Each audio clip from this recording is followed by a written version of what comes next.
I wonder what's on TV.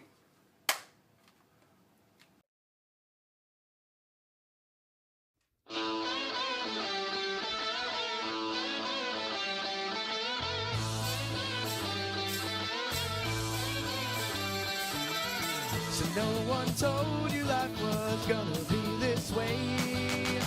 You're about to croak or folk, your life is slipping away. It's like you're always stuck in constant fear, when you could die this day, this week, this month, or even this year. Euthanasia's there for you. Euthanasia's there for you. Euthanasia's there for you, 'cause I'm there for you too.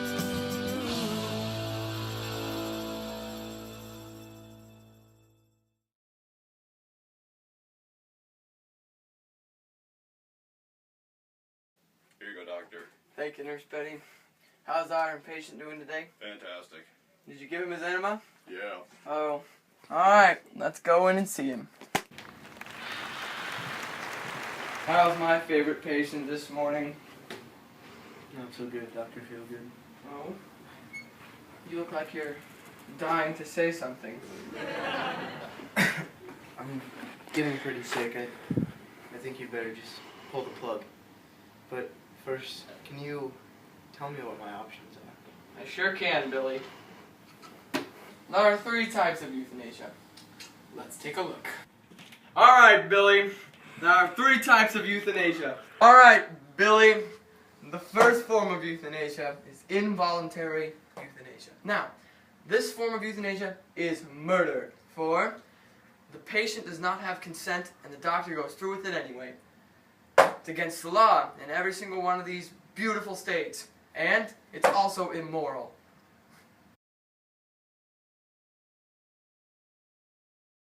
You know, Betty, I think my cold's getting a little better.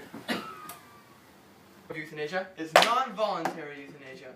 Non-voluntary euthanasia is not murder, Billy, because a patient who undergoes non-voluntary euthanasia cannot speak on their behalf and is terminally ill to begin with. It is not illegal because it's generally under the consent of their loved ones and family.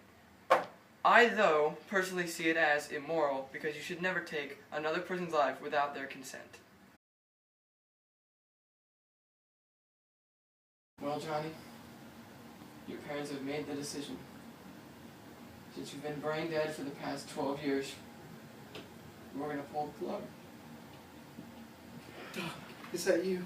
The last form of euthanasia is voluntary euthanasia. Now, this happens when a patient who is terminally ill gives his complete and full consent to the doctor and allows him to end his life. Now this here's a good euthanasia because it ends suffering, it gives a person a right to end their own life, and it's been proven to work.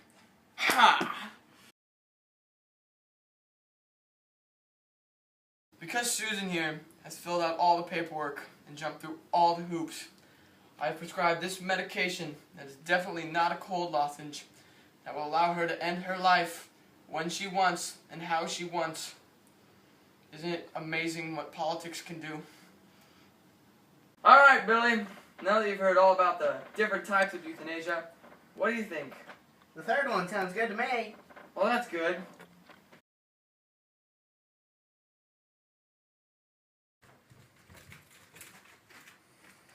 Hey, what you watching?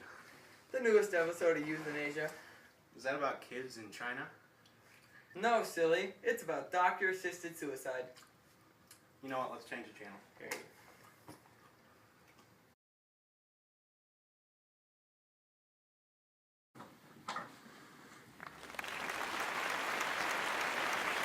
Hey there, and welcome to Kellen. I'm Kellen D. Generoso, and today we have a very special guest. The famous Dr. Mayer.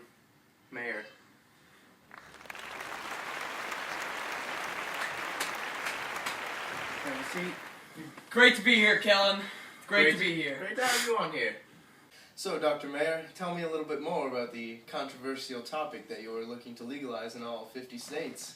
Well, Kellen, that controversial topic is euthanasia. What are you doing to help these kids in Asia?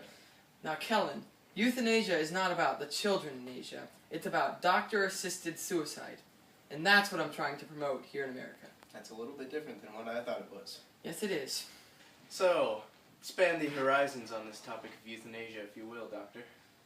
Well, Kellen, I personally feel that of the 3 types of euthanasia, of voluntary euthanasia, which is where the patient gives his complete consent for the doctor to take his life, is the best and most appropriate option. Why do you feel that way, Doctor? Well, first of all, it allows an end to someone's suffering. Some people who are terminally ill are in an unfathomable amount of pain. That pain, as sad as it is, generally has little to no chance of subsiding. So, this terminal person is left with 2 options. Wait out the rest of their lives in complete and total agony, or save themselves some effort and go out peacefully. I feel that it is an option, and should be an option, for people to be able to take their own lives if that's what they wish. And that is why I support euthanasia. Wow. Deep stuff, Doctor. So, Doctor, you said earlier that there are 3 types of euthanasia, but you only mentioned 1. You caught me, Kellen. The other 2 are involuntary and non-voluntary euthanasia. So, Dr. Mayer, that is, what makes you think it's a good idea to legalize this in all 50 states? That's a great question, Kellen. Let's first look at the states that have legalized it, particularly Oregon. Now, in Oregon, the legalization of euthanasia has only been a success. There have been no cases of malpractice or anything along those lines. Now, Kellen, the way it works is that if a patient is terminally ill, a doctor can prescribe them medication, but only after they have given them several verbal requests as well as written requests to end their life. But what makes you think it is right? Well, the key reason, Kellen, is that it ends suffering. And that is the primary reason I am working so hard to legalize this in the 50 states. But as well as ending suffering, it gives people the right to end their lives. That is another key reason to why I wish to legalize this. That's fantastic, Dr. Mustard. Now, to a commercial. Why was Kellen in our house? You know, that Dr. Mustard is a really good guy. He's also amazingly handsome. And what he is doing in support of euthanasia is outstanding. You know, I think I wrote a paper about that in 11th grade, but I really can't remember. Are you even listening to me? I kind of am. Why do you think euthanasia is moral? Well, personally, I find it okay only when a patient is terminally ill and they are conscious of the decision they're making. But how does a patient go about ending their life?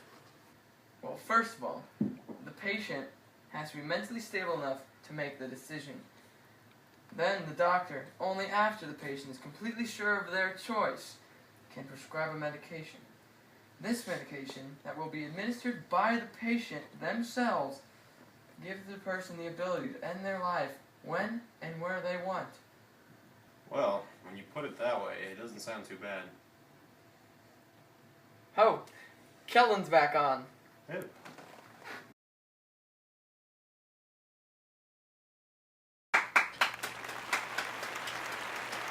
Okay, Dr. What was your name again? Dr. Mayer. Ah, okay, Dr. Milk.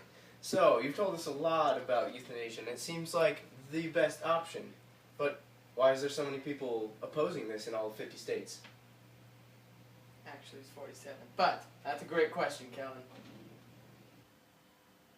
The primary opposition roots from those people who see it as murder. And like I said before, it is most definitely not murder. When it is done correctly, that is. So, Doctor, I heard you wrote a book. I sure did, Kellen. In fact, I brought you a copy.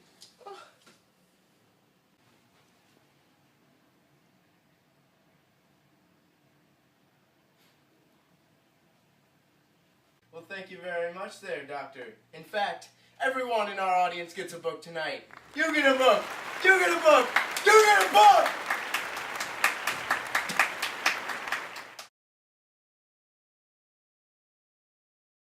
Why is every show that we're watching about euthanasia? That's because, Alec, it's a very controversial topic that needs to be debated. I'm 100% sure that that is our house. That's because it is our house. You're on Kellen right now! What? Oh my God, Kellen! Oh, sweet Jesus!